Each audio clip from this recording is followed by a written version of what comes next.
Soyez bénis dans le nom précieux de Jésus-Christ. Nous vous remercions pour l'attention que vous donnez à ces quelques vidéos en un clin d'œil. Et sans plus attendre, je vous invite à ouvrir la parole de Dieu, l'Évangile selon Luc, au chapitre 11, où il nous est dit ainsi. Tandis que Jésus parlait ainsi, une femme élevant la voix du milieu de la foule lui dit: « Heureux le sein qui t'a porté, heureuses les mamelles qui t'ont allaité. » Et il répondit: « Heureux plutôt ceux qui écoutent la parole de Dieu et qui la gardent. » Nous avons là une situation singulière. Jésus est dans son ministère, donc il a au minimum 30 ans, peut-être 31, 32, 33. Et une femme l'aborde et s'écrie depuis la foule: « Heureux, heureuse celle qui t'a enfanté. » C'est-à-dire qu'elle parle de Marie, la maman de Jésus. Et alors que cette femme est en train d'exalter Marie, Jésus la reprend et lui dit: « Heureux plutôt ceux qui écoutent la parole de Dieu et qui la gardent. » À partir de cet instant, en lisant ce court passage, nous pouvons donc nous poser la question: dans l'exercice de la religion chrétienne, devons-nous adresser nos louanges à Marie ou bien à Jésus? Ici, comme je l'ai dit, nous voyons une femme qui conduit ses louanges, ses bénédictions en direction de la personne humaine, de la maman de Jésus. Et Jésus va détourner ses louanges. Amen. Et dit non, heureux plutôt ceux qui écoutent la parole de Dieu et qui la gardent. Et là, nous pouvons nous poser des questions à l'égard de Marie. Pourquoi Jésus fait-il cela? Pourquoi détourne-t-il cette louange adressée à Marie? Posons-nous déjà une question. On appelle Marie la Vierge Marie. Était-elle véritablement vierge? Est-ce que c'est quelque chose de réel lorsqu'on dit que Jésus est né de la Vierge Marie? Oui. Nous avons des écrits qui nous le prouvent. Par exemple, l'évangile de Matthieu, où il est dit: « Voici de quelle manière arriva la naissance de Jésus-Christ. Marie, sa mère, ayant été fiancée à Jésus, se trouva enceinte par la vertu du Saint-Esprit avant qu'ils aient habité ensemble. » Donc nous voyons ici que cette grossesse n'était pas le fruit d'une relation humaine et charnelle, mais que cette conception a été le fruit du Saint-Esprit. C'est la parole de Dieu qui le dit. Ensuite, la Bible nous dit que en songe, Joseph a une révélation et on lui dit: « Ne crains pas de prendre avec toi Marie ta femme, car l'enfant qu'elle a conçu vient du Saint-Esprit. Elle enfantera un fils et tu lui donneras le nom de Jésus. C'est lui qui sauvera son peuple de ses péchés. » Tout cela arriva afin que s'accomplisse ce que le Seigneur avait annoncé par le prophète. Et nous savons qu'il s'agit du prophète Ésaïe, plusieurs centaines d'années auparavant. Quelle était donc cette proclamation? « Voici, la Vierge sera enceinte, elle enfantera un fils. Et on lui donnera le nom d'Emmanuel, ce qui signifie Dieu avec nous. » Donc nous voyons de manière très claire que Jésus, lorsqu'il fut conçu par l'intervention extraordinaire du Saint-Esprit. Donc Marie était réellement vierge lorsqu'elle a conçu avec l'aide du Saint-Esprit l'enfant Jésus.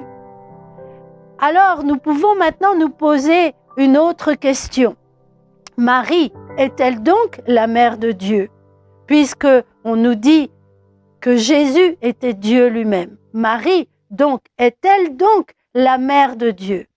Nous allons répondre à cette question avec le prophète Ésaïe qui nous dit,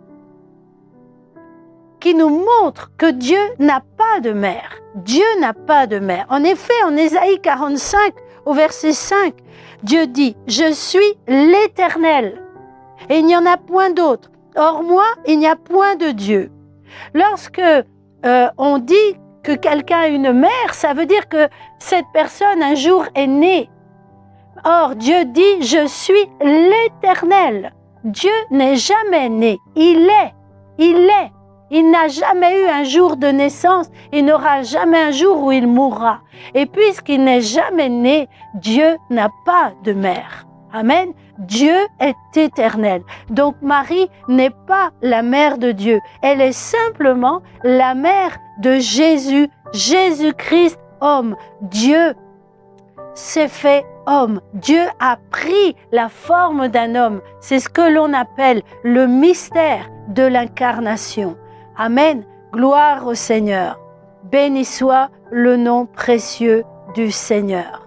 Alléluia. Ensuite, nous pouvons nous poser la question, Marie est-elle donc immaculée, c'est-à-dire sans péché?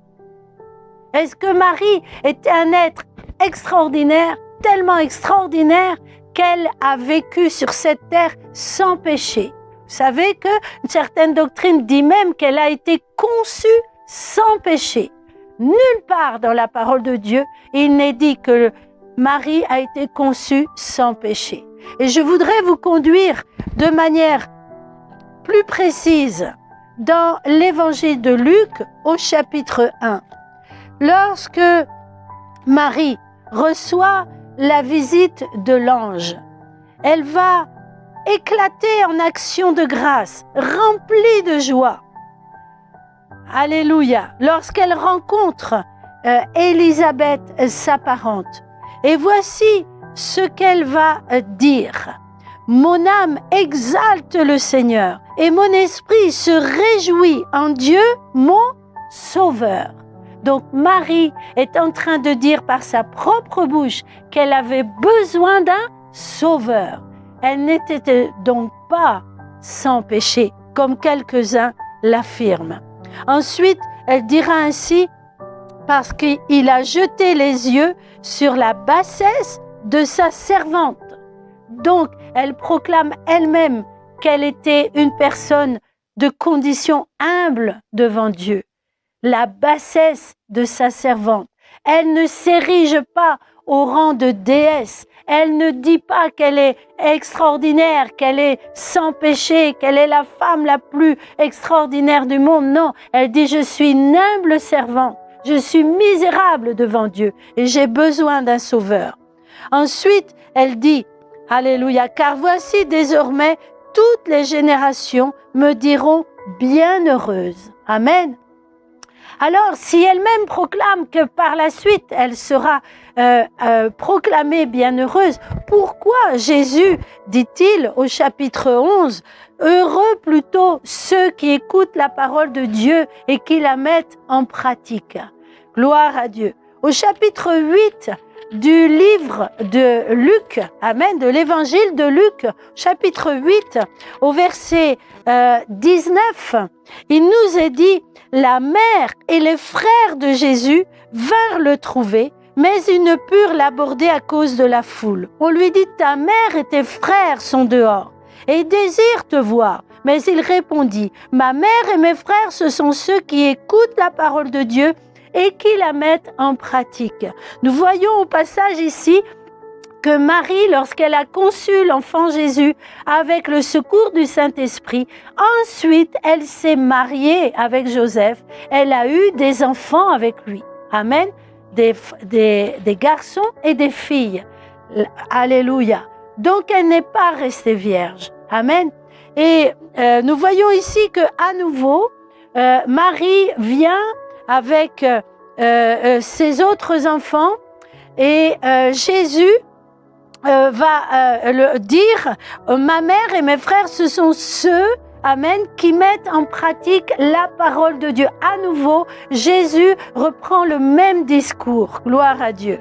Regardons dans un autre passage, dans Marc chapitre 3, au verset 21, nous avons un éclairage sur cet épisode. Marc chapitre 3, verset 21. La Bible nous dit, ils se rendirent à la maison. Et la foule s'assembla de nouveau en sorte qu'ils ne pouvaient pas même prendre leur repas. Les parents de Jésus, c'est-à-dire la famille de Jésus, ayant appris ce qui se passait, vinrent pour se saisir de lui, car ils disaient « il est hors de sens ». C'est-à-dire que nous voyons là que Marie,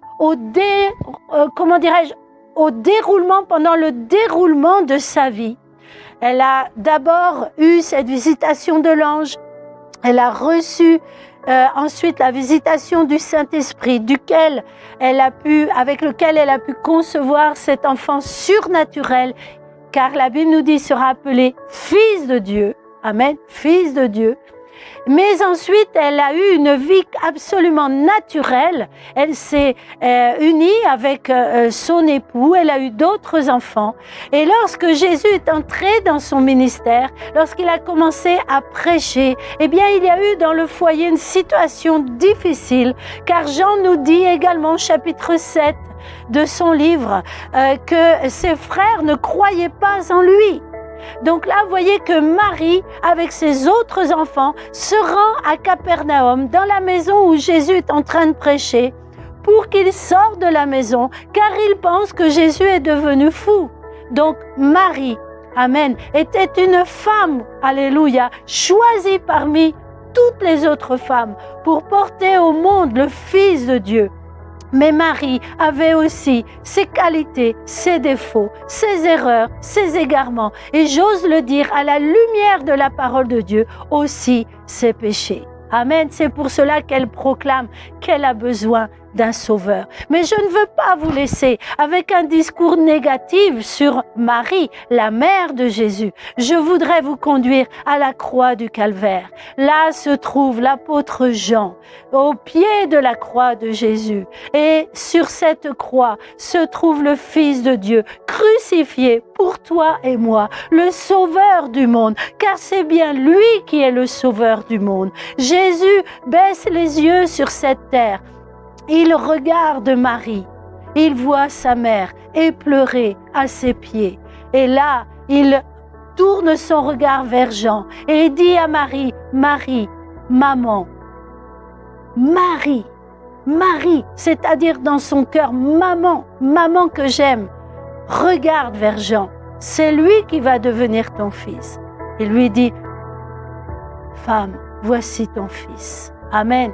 Ensuite, il regarde Jean et lui dit, Jean, voici ta mère. Ceci fait référence à la coutume juive qui voulait que lorsque le père disparaissait, c'était au fils aîné de prendre soin de sa mère. Et là, Jésus s'en va vers l'éternité. Alléluia. Et il confie Marie à son disciple bien-aimé. Et là, à partir de cet instant, la Bible nous dit que Jean l'a pris chez lui. Nulle part, Jésus dit à l'Église ou au monde entier, voici votre mère. Non, il l'a dit simplement à Jean, son disciple bien-aimé. Ainsi, frères et sœurs, amis, je vous invite à diriger vos louanges, votre adoration vers le Sauveur du monde. Ne regardez pas l'être humain que fut Marie. Elle a eu un privilège extraordinaire qu'aucune autre femme n'a eu, mais elle a eu aussi ses manquements et ses défauts. Et elle a reconnu qu'elle avait besoin d'un sauveur. Et elle est venue au pied de son sauveur, le jour où Jésus a été crucifié. Et là, nous la voyons quelques jours plus tard, réunie avec ses autres enfants dans la chambre haute, unie avec les disciples, avec les apôtres, en train de prier pour recevoir le baptême dans le Saint-Esprit. Que Dieu vous bénisse. Je vous invite donc, chers amis, à conduire vos cœurs jusqu'au pied de ce calvaire et à recevoir Jésus comme votre sauveur.